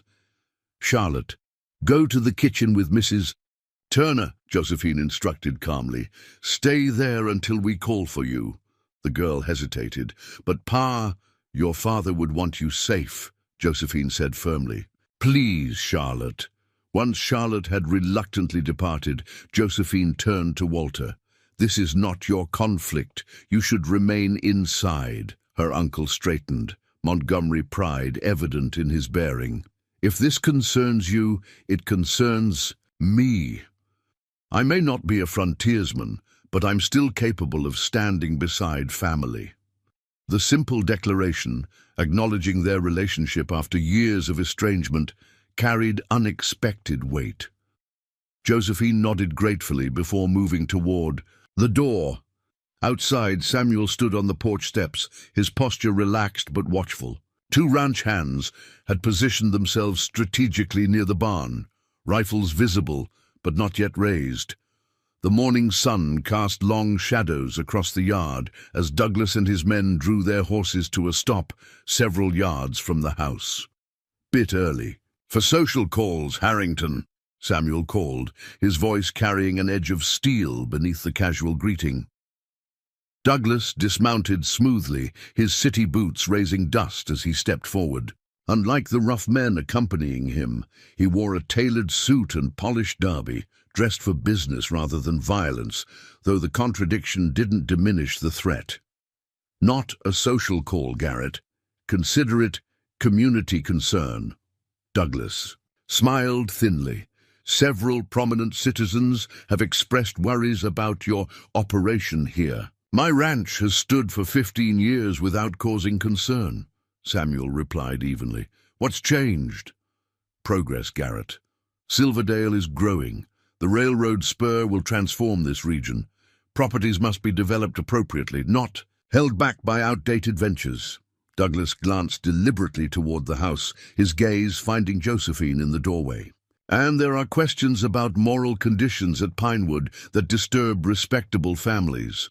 Josephine stepped forward, anger overriding caution. If you're implying impropriety, Mr. Harrington, say it plainly. Douglas was surprised. Miss Montgomery, still here, I see. I merely express concerns shared by the Ladies' Improvement Society. An unmarried woman residing with a widower and his impressionable daughter raises eyebrows. Hypocritical concerns from a man who rejected Miss Montgomery for being too cultured, then married someone remarkably similar, Samuel observed coldly. Your sudden moral outrage seems conveniently timed with your interest in my land. Douglas's facade slipped momentarily, revealing the calculation beneath. The rustlers hit you hard this morning, I hear. Unfortunate. First your breeding stock, now this. Ranching becomes financially untenable under such circumstances. The direct reference to the morning's attack confirmed Samuel's suspicions. So that's the game. Sabotage my ranch, then ride in offering salvation through a lowball purchase. I represent investors prepared to offer fair market value. Considering the circumstances, Douglas gestured expansively. This land has possibilities beyond cattle. The railroad needs warehousing, housing for workers. And who are these mysterious investors? Walter stepped forward. His Eastern attire and bearing drawings surprised attention from Douglas and his men. I don't believe we've been introduced, Douglas said stiffly. Walter Montgomery, attorney at law, Boston. Miss Montgomery's uncle and legal representative. Walter assumed the authoritative tone that had intimidated opposing counsel in Massachusetts courtrooms. I find your tactics legally questionable, Mr. Harrington. Coordinating theft of property to devalue land before acquisition could be construed as criminal conspiracy. Douglas's expression hardened. Bold accusations from an outsider with no standing here. Perhaps Sheriff Ellis would disagree, Samuel suggested, especially with witness testimony connecting this morning's rustlers to your bank. One of Douglas's men shifted nervously in his saddle. The movement wasn't lost on Douglas, whose confident smile faltered slightly. You have no proof of any connection, he insisted. The rustlers were paid with newly minted double eagles, Samuel replied calmly. The same currency your bank received in last month's shipment from Denver, distinctive, with that small mark on the rim that the Denver Mint is known for. Josephine realized Samuel was bluffing, creating a specific detail that might rattle a guilty accomplice. She watched the men behind Douglas, noting how one refused to meet Douglas's questioning glance. This is absurd, Douglas blustered, though. His confidence had visibly diminished. We came to make a business proposition, not face wild accusations. And yet you brought armed men to a business discussion, Walter observed dryly. Curious negotiating tactic. The standoff stretched taut as a fiddle string, the ranch hands inching closer to their employer, while Douglas's men awaited direction. Samuel remained unnervingly calm, his eyes never leaving Douglas's increasingly uncertain expression. The tension broke unexpectedly with the sound of approaching hoofbeats. All heads turned as a rider appeared. Rebecca Harrington, her horse lathered from hard riding, her face set with determination. "Douglas!" she called, dismounting in a most unladylike haste. "Stop this immediately!" Douglas's face contorted with fury and embarrassment. "Rebecca, what are you doing here? Go back to town." "No." Her voice carried surprising authority as she approached, ignoring the armed men entirely. "Sheriff Ellis is on his way. I've informed him about the missing bank, funds and your meetings with those rustlers." The color drained from Douglas's face. "You're confused, my dear. These are business associates." "No, I heard everything last night," Rebecca interrupted. "Your conversation with Mr. Jenkins about eliminating Garrett's breeding stock, about acquiring his land for the Railroad Commission in exchange for the president's position at the new Territorial Bank." Douglas stepped toward her, voice lowered threateningly. "You've lost your mind. No one will believe—" "I believe her," came a new voice. Sheriff Ellis rode into the yard, flanked by two deputies. Mrs. Harrington provided some mighty, interesting documentation this morning. Bank ledgers showing unauthorized withdrawals, names and dates that match recent rustling incidents. The men accompanying Douglas exchanged nervous glances, hands drifting away from their weapons as the deputies dismounted, with rifles at the ready. "This is preposterous," Douglas protested, though his voice lacked conviction. "My wife is clearly unwell." "Your wife," Rebecca cut in coldly, "is tired of watching you destroy people's lives for personal gain. Tired of pretending cultural refinement while lacking basic moral refinement." The pronouncement hung in the air, its accuracy striking Josephine forcefully. Douglas Harrington had rejected her for being too cultured, while craving exactly the status and refinement she represented. He had married Rebecca for her accomplishments, then resented the very qualities he had sought. His entire life was a contradiction, pursuing wealth and power while despising those who possessed the cultural depth he secretly envied. Sheriff Ellis stepped forward. "Mr. Harrington, I'm placing you under arrest, pending investigation into conspiracy to commit theft and fraud, your associates as well." As the deputies moved to secure Douglas and his increasingly reluctant men, Rebecca approached Josephine and Samuel, her composure remarkably intact despite the circumstances. "I owe you both an apology," she said quietly. "I suspected Douglas's dealings weren't entirely honorable, but I never imagined the extent until yesterday. After our conversation at the festival, I began questioning things I'd previously ignored. You took considerable risk," Samuel acknowledged with newfound respect. Rebecca smiled sadly. "Perhaps I'm not as decorative and useless as my husband believed. Cultural education teaches ethics and courage alongside music and literature." As Douglas was led away, his furious protests fading into the distance, Josephine found herself standing between two worlds, Walter representing her Boston heritage, Samuel embodying her Pinewood present, and Rebecca demonstrating that true refinement transcended location or circumstance. The confrontation she had sensed building since yesterday's festival had arrived and resolved, not through violence, but through moral clarity. What remained was the most profound decision, not just about her future, but about what truly constituted the culture worth preserving and where it could best flourish. The aftermath of Douglas Harrington's arrest left Silverdale in upheaval. The bank temporarily closed pending investigation. Prominent citizens suddenly distanced themselves from their former associate, and Rebecca Harrington faced an uncertain future as her husband awaited trial in the Denver Territorial Court. At Pinewood Ranch, life settled into an uneasy calm. The rustling threat eliminated, Samuel and his hands focused on securing the remaining cattle and assessing the damage to breeding stock. Walter Montgomery extended his stay, his original week stretching into 2, as he observed frontier life with increasing fascination. Josephine found herself in the peculiar position of mediator between worlds, explaining Eastern societal structures. To Samuel's ranch hands over dinner, then helping Walter understand the practical necessities of territorial existence during their morning walks. Charlotte thrived under the arrangement, delighting in her uncle's stories of Boston while continuing her education with renewed enthusiasm. 10 days after the confrontation, Josephine sat at the crude desk in her quarters, staring at 2 documents. Side by side, Walter's formal outline of inheritance requirements and Samuel's property deed for Pinewood Ranch.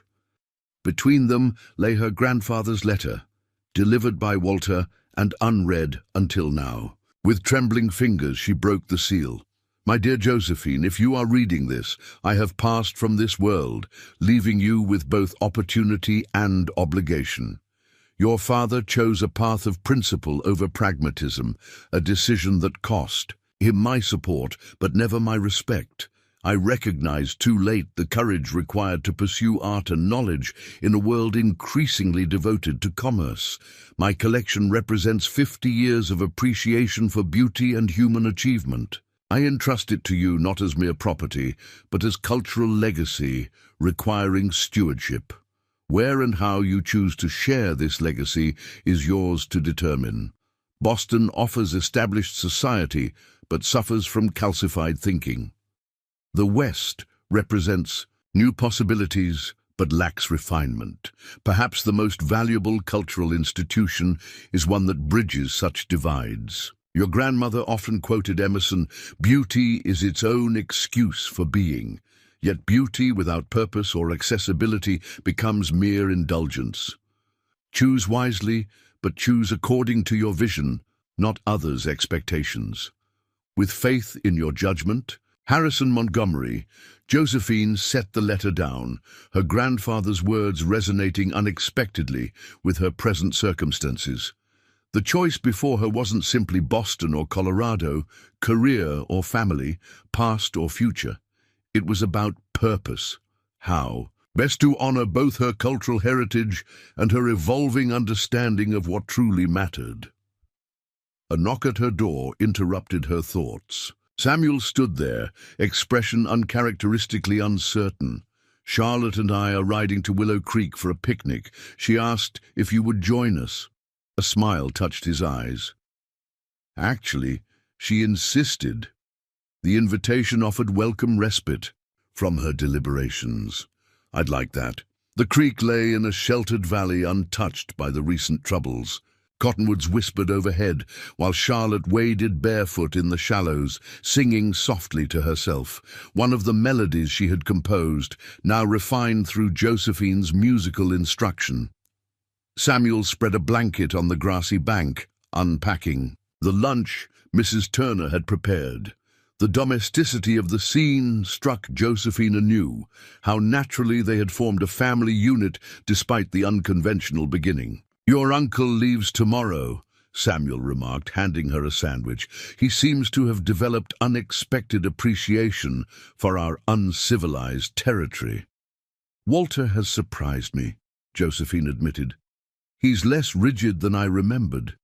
Perhaps I've changed too, seeing value where I once might have noticed only limitations." Samuel nodded thoughtfully. "He mentioned you'll need to return east soon, regardless of your final decision about the inheritance." "Yes, there are legal requirements, documentation to sign." Josephine watched Charlotte balancing on stones across the creek, her copper braids catching sunlight. "But return doesn't necessarily mean remain." Hope flickered across Samuel's features before he carefully schooled his expression. "I wouldn't presume—" "Samuel." Josephine turned to face him directly. "Before Walter arrived, you asked me to consider becoming part of your family permanently. You never received my answer. Circumstances changed," he said quietly. "You now have options far beyond what Pinewood can offer. Do I?" She gestured toward Charlotte, who had discovered wildflowers along the bank and was gathering them with careful attention. What could be more valuable than watching her grow, than continuing our conversations about art and literature, than building something meaningful together? Samuel's gaze held hers steadily. "I won't compete with your grandfather's legacy. That collection belongs in a proper cultural institution where it can benefit many." "I agree completely," Josephine replied with sudden certainty, "which is why I've made my decision." That evening, Josephine gathered Walter, Samuel, and Charlotte in the ranch house sitting room. Mrs. Turner hovered nearby, pretending to dust while obviously listening. "I've decided how to proceed with grandfather's inheritance," Josephine announced. "Walter, I'll return to Boston with you to handle the legal requirements and arrange transportation of the collection. But I won't be staying." Walter nodded, unsurprised. "And the art? Your grandfather specified a cultural institution. I intend to honor that requirement." Josephine unfolded a roughly sketched plan on the table. "The Montgomery Garrett Cultural Institute of Colorado Territory, to be constructed here in Silverdale." Samuel stared at the drawing. Josephine, such an institution would be unprecedented in this region. Exactly. Her voice strengthened with conviction. The railroad is coming. Silverdale will grow. What better time to establish a foundation for cultural appreciation, a place where Charlotte and children like her can learn music and art without traveling thousands of miles east, where ranchers with hidden artistic talents might find inspiration and community. Walter stroked his chin thoughtfully. Ambitious. The executors may question establishing such an institution in frontier territory. The will specifies only that the collection remain intact and be displayed appropriately for educational purposes. It doesn't dictate location. Josephine smiled. Grandfather wrote that beauty without accessibility becomes mere indulgence. What better way to honor his intent than bringing this collection to people who would otherwise never experience it? Charlotte, who had been listening with widening eyes, bounced in her seat. Would there be a real piano and art classes? Yes, Josephine assured her. Music rooms, exhibition space, a library of art books, perhaps eventually an academy offering formal instruction. The building costs alone would be considerable, Walter cautioned. The inheritance includes 30,000 in liquid assets, supplemented with community investment. Josephine glanced at Samuel, seeking confirmation. The territorial governor has been promoting cultural development, Samuel said slowly, ideas clearly forming. There are matching grants available for educational institutions, and with Harrington's schemes exposed, several investors are seeking more legitimate opportunities. Walter looked between them, recognition dawning.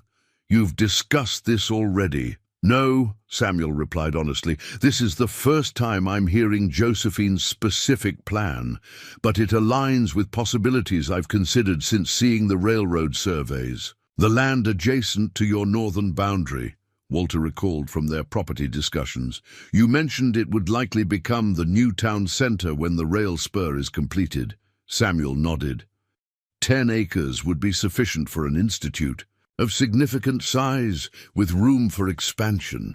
I've held that parcel separately, anticipating community development needs. The discussion continued into the evening, the initial concept evolving as Walter contributed legal insights, Samuel offered practical construction knowledge, and Charlotte enthusiastically suggested features like outdoor performance spaces and student galleries.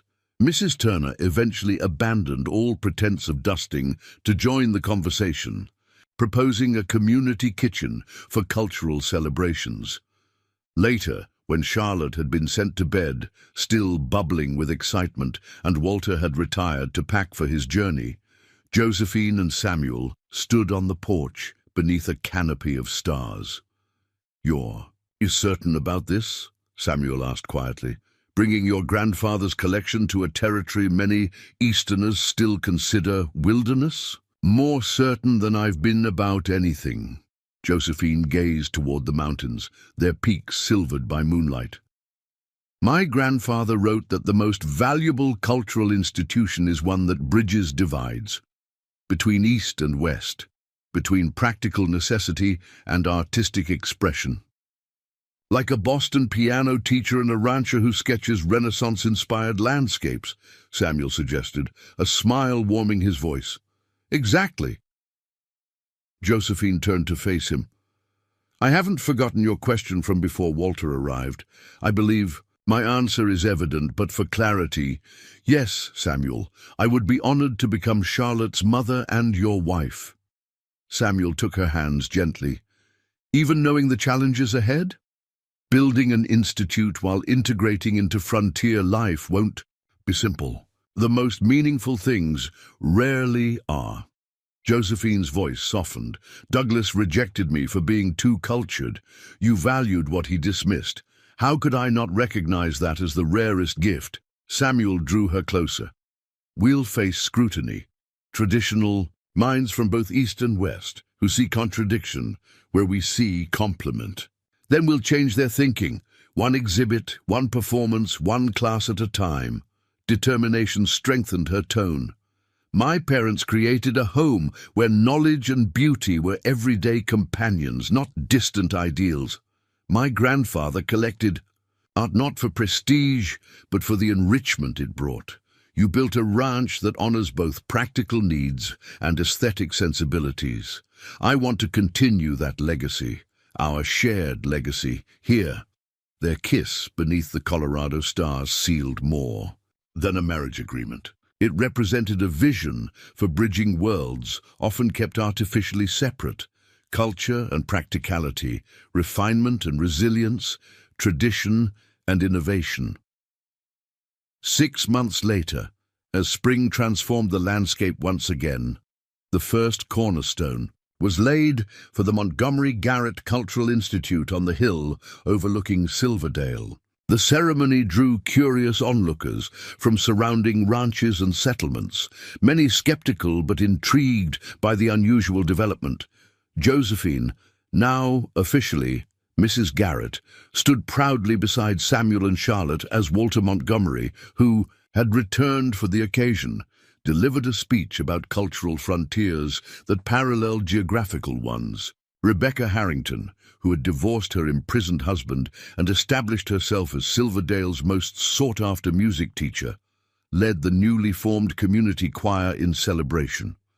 That evening, a wagon arrived at Pinewood Ranch carrying a specially constructed crate. Inside, protected by careful packing, was the first of Josephine's grandfather's collection to reach its new home, a magnificent piano that would temporarily reside in the Garrett living room until the institute was completed. As Charlotte's fingers touched the keys for the first time, her simple melody filled the room with sweet, clear notes. Samuel's arm encircled Josephine's waist, his expression one of quiet contentment mixed with pride. The music rose and fell, bridging the distance between Boston's refined parlors and Colorado's rugged landscape, proof that beauty could flourish wherever it was truly valued. He would have approved, Walter commented softly, watching his niece's family with evident satisfaction. Harrison always believed art belonged wherever it could inspire transformation. Josephine nodded, understanding, finally complete. She had been rejected for being too cultured, only to discover that true culture wasn't about location or social standing. It was about recognizing value where others saw only limitations, about building beauty within the fabric of everyday life rather than segregating it into rarefied spaces. As Charlotte's music danced through the ranch house, intertwining with the sounds of cattle lowing in distant pastures and wind rustling through pine trees, Josephine knew with absolute certainty she had found exactly where she belonged. 2 years later, the Montgomery Garrett Cultural Institute stood proudly on the hill overlooking a transformed Silverdale. The railroad had indeed brought growth, new businesses, families, and opportunities. The Institute's classical facade, designed by an architect from Denver who had studied in Paris, housed not only Harrison Montgomery's art collection, but also a growing library, music rooms, and exhibition spaces for local artists. On a warm summer evening, Josephine stood in the main gallery, making final preparations for the Institute's anniversary celebration. The walls displayed an eclectic combination. European masterpieces from her grandfather's collection hung alongside, Samuel's Western landscapes and works by regional artists previously unknown beyond their isolated communities. "The governor's party has just arrived," Samuel announced, entering the gallery. His formal attire suited him well, though he still moved with a rancher's easy confidence rather than urban stiffness. Josephine smiled, adjusting the display card beside a newly acquired sculpture. "And Charlotte?" Greeting guests with the poise of a born diplomat. "Mrs. Turner is supervising to ensure she doesn't overwhelm the territorial officials with questions about educational funding." Their laughter mingled comfortably, the sound of a partnership deepened by shared purpose and mutual respect. Samuel crossed to where Josephine stood, placing a gentle hand at the small of her back as he admired the exhibition. "Your grandfather," Would be proud, he observed, not just of the collection's presentation, but of what you've built around it. What we've built, she corrected, leaning slightly into his touch. This couldn't exist without your vision for the land, your understanding of the community's needs. The Institute had indeed evolved beyond a simple gallery. Weekly classes taught everything from classical music to practical drafting. Local ranchers' wives learned embroidery techniques alongside reading Eastern literature. Miners' children discovered Shakespeare and scientific principles in the same afternoon. The boundaries between practical education and cultural enrichment had blurred exactly as Josephine had hoped. We have visitors from 4 territories attending tonight, Samuel noted. The Carson City newspaper is sending a correspondent to report on our unprecedented fusion of Eastern refinement and Western pragmatism. Is that how they're describing us now? Josephine laughed. Better than misplaced cultural pretensions, as the Denver Post initially wrote. Critics who become champions are the most effective advocates, Samuel replied, referencing the Denver editor who had recently dedicated an entire column to praising the Institute's approach to cultural education. A distinctive rhythmic tapping announced Walter Montgomery's approach. Though he had returned to his Boston law practice, he visited twice yearly, bringing new acquisitions and Eastern connections while returning with increasingly enthusiastic reports about territorial developments. "There you are," he called, maneuvering through the gallery with his signature cane, an affectation he'd adopted after his first Colorado winter left him with persistent knee trouble. "The governor is asking for you both. Something about modeling. The Institute's approach for the new territorial university." Josephine and Samuel exchanged pleased glances. Official recognition would bring additional funding possibilities and expanded reach for their educational programs. Walter paused before a painting, one of Samuel's recent works showing Charlotte at the piano, her expression captured in a moment of pure creative concentration. "Remarkable improvement in your technique, Samuel. The chiaroscuro effect rivals Rembrandt." "High praise from Montgomery," Samuel responded with a smile. "Though I suspect biased by family connection." "Bias nothing. I've spent 50 years studying fine art. I recognize quality regardless of its origin." Walter's tone carried the conviction of a converted skeptic. "Which reminds me, Rebecca's students are prepared for their performance. Quite impressive what she's accomplished with children who had never seen a piano before last year." The mention of Rebecca brought another dimension of satisfaction.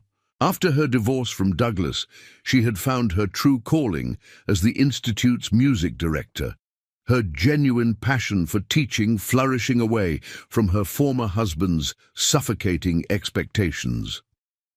As they moved toward the main hall, where guests were gathering, Josephine paused before a small display case near the entrance. Inside lay 2 items of particular significance: her parents' miniature portrait and Samuel's first sketchbook, open to his earliest drawing of Pinewood Ranch. Past and present, east and west, personal history and shared future. The sound of Charlotte's playing reached them from the performance space. No longer simple melodies, but complex compositions of her own creation, showing the technical mastery that had developed under Rebecca's tutelage, combined with the creative spirit. Josephine and Samuel had always encouraged. "She's applying to the Boston Conservatory next year," Josephine reminded Walter. "I'll hold you to your promise to watch over her." As if she needed watching, Walter scoffed good-naturedly. "That girl could navigate Boston society blindfolded. Though I suspect she'll return to Colorado after getting her credentials. She has plans for expanding the Institute's music program that she discusses with alarming specificity whenever we correspond." Samuel's expression softened with paternal pride. "She talks of nothing else, creating Colorado's first symphony orchestra by the time she's 30. I wouldn't bet against her," Josephine said warmly. As they entered the main hall, conversations paused momentarily. The governor beckoned them forward while other guests, a mixture of Eastern investors, territorial officials, local ranchers, and their families, even a few Arapaho representatives from the nearby reservation, watched with interest. Standing before this diverse gathering, Josephine felt the weight of what they had created. Not just a building or an institution, but a new concept of what culture could mean in this evolving American landscape. Not a fragile import requiring protection from frontier realities, but a resilient force that gained strength from integration. With practical life, Douglas Harrington, serving his prison sentence in Denver, had ironically contributed to this success. His rejection had set Josephine on a path she might never have discovered otherwise, toward a man who recognized her true value, a community that eventually embraced her vision, and a purpose that harmonized her refined education with frontier resilience. As Samuel squeezed her hand gently before they stepped forward to address their guests, Josephine thought of the frightened, humiliated woman who had stood alone in Silverdale's dusty street 2 years earlier, rejected for being too cultured. How fortunate that rejection had been, how profoundly life could transform when one found the courage to create new definitions of belonging, of purpose, of home. Charlotte's music reached a triumphant crescendo in the adjacent room, the perfect accompaniment to Josephine's quiet certainty. She had not just found where she belonged, but had created something entirely new, a legacy that would continue to bridge worlds long after this evening's celebration ended. 5 years had passed since the founding of the Montgomery Garrett Cultural Institute. What had begun as an audacious experiment, bringing fine art to a frontier territory, had blossomed into something neither Josephine nor Samuel could have fully envisioned that first day on Silverdale's dusty main street. The autumn morning dawned crisp and golden as Josephine walked the Institute's grounds, reviewing preparations for today's momentous occasion. Stonemasons were completing the final touches on the new West Wing, the freshly carved inscription above its entrance reading, Charlotte Garrett School of Music and Composition. The expansion represented not just physical growth, but the fulfillment of promises made and visions shared. "The delegation from Washington is approaching," called Samuel from the main entrance, his once dark hair now touched with distinguished silver at the temples. Time had only refined his bearing. Still a rancher at heart, but one whose integration of art and practicality had made him an unexpected but respected voice in territorial development. Josephine smoothed her elegant but practical day dress, a balance she had perfected over the years. "Is Charlotte ready?" As ready as anyone could be to perform an original composition for the Secretary of Education, Samuel replied with a mixture of pride and amusement. "Though she insists it's merely another recital." At 20, Charlotte had grown into her extraordinary talents. After 2 years at the Boston Conservatory, where she had impressed even the most exacting professors, she had returned to Colorado not just with technical mastery, but with a revolutionary vision. Music education designed specifically for Western sensibilities and experiences. Her compositions blended classical structures with rhythms and themes that spoke directly to frontier life. The Institute itself had evolved beyond its original purpose as a simple gallery and educational center. It now stood as the cultural heart of a region undergoing rapid transformation. Railroad connections had integrated Silverdale into the national economy, bringing both opportunity and challenge. Through it all, the Institute had served as a ballast, preserving cultural foundations while embracing necessary change. Inside the main gallery, Josephine paused before a painting that still held special significance, Samuel's rendering of her profile on the porch that first summer, when possibilities between them were just beginning to unfold. His artistic skills had developed remarkably over the years, his work now featured in exhibitions as far east as Chicago. Yet he had never abandoned the ranch, insisting that his art drew essential vitality from his connection to the land and its practical demands. Reminiscing, came a familiar voice. Josephine turned to find Rebecca Ellis, remarried 3 years earlier, to the territorial judge who had presided over her divorce, arranging final details for the student concert. The two women had formed an unlikely but powerful friendship, their shared appreciation for arts education transcending their complicated introduction. How quickly it all changes, Josephine reflected. 7 years ago, I was a rejected mail order, bride with nowhere to go. Now this. She gestured to encompass not just the institute, but all it represented. Rebecca adjusted a flower arrangement with practiced precision. I still remember Douglas's face when he first realized what you and Samuel were building.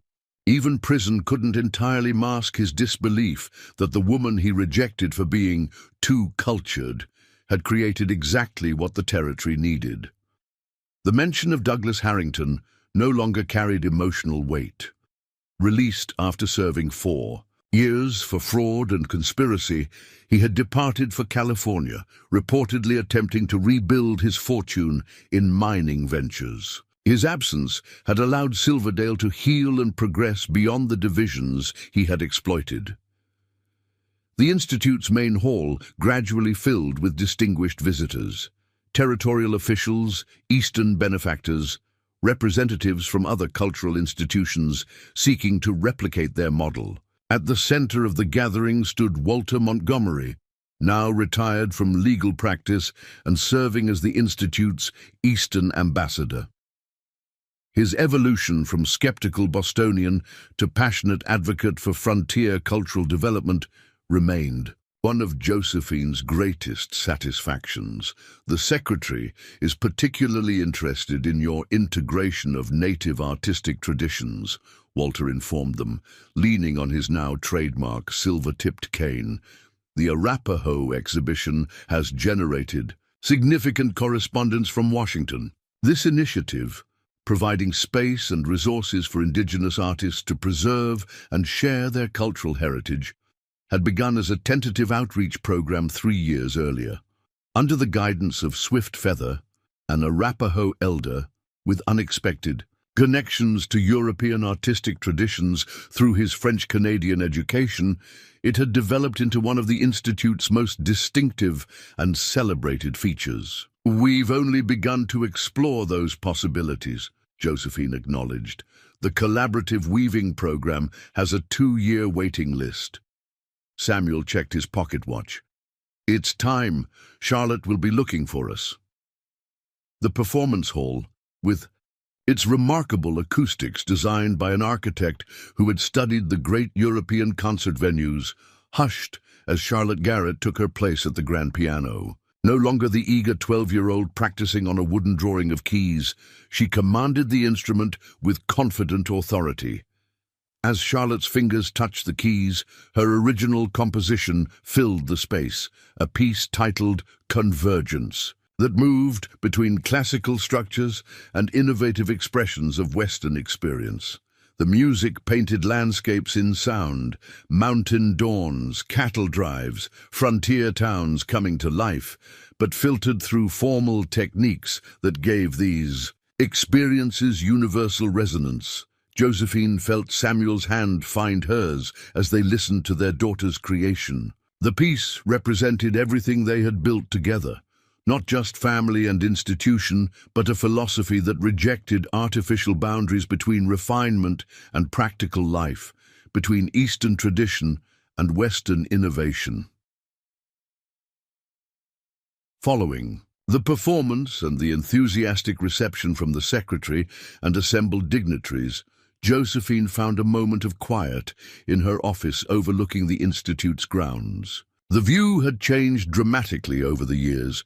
The original building now anchored a campus that included dormitories for students from remote areas, specialized studios for various arts, and gardens designed to showcase native plantings alongside. traditional European landscaping. A soft knock preceded Samuel's entrance. "The governor is requesting a personal tour before dinner. I'll be right there." Josephine rose, but Samuel motioned for her to remain seated. "First, I have something for you." From his coat, he withdrew a small, leather-bound book. "I've been working on this in private. Today seemed appropriate for sharing it." Josephine opened the book to find exquisite sketches documenting their journey. From her arrival in Silverdale, through the building of the Institute and beyond. Samuel had captured pivotal moments with remarkable sensitivity.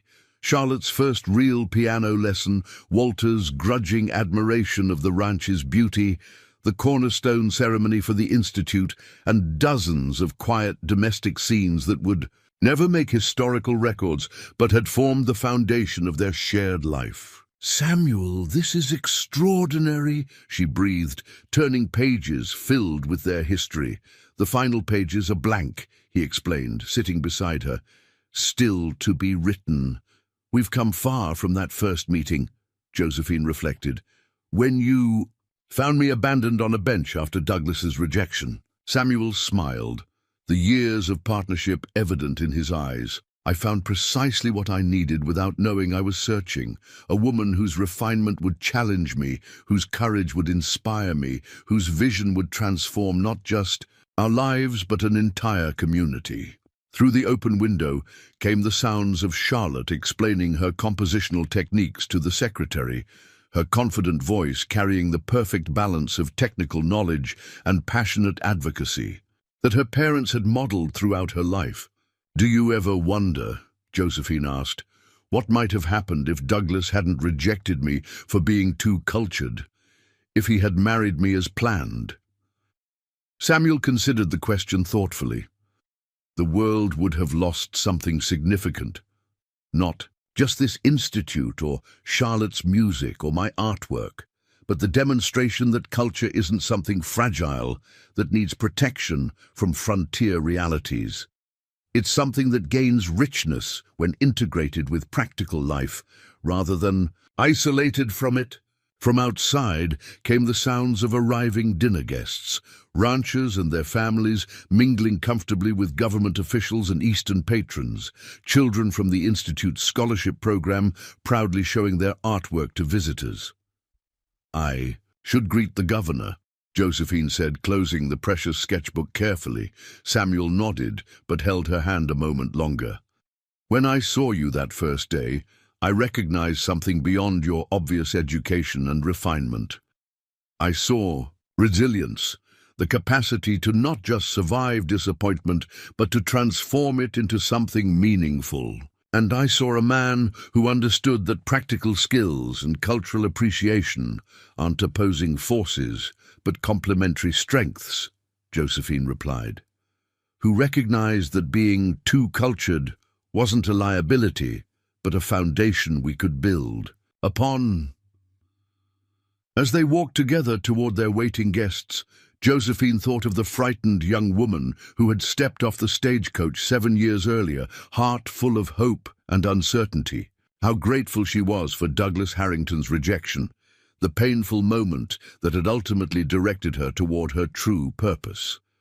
The setting sun painted the Institute's western facade in gold as voices and music spilled from its windows into the cooling evening air. Children from town practiced dance steps on the lawn, while students explained their artwork to curious visitors.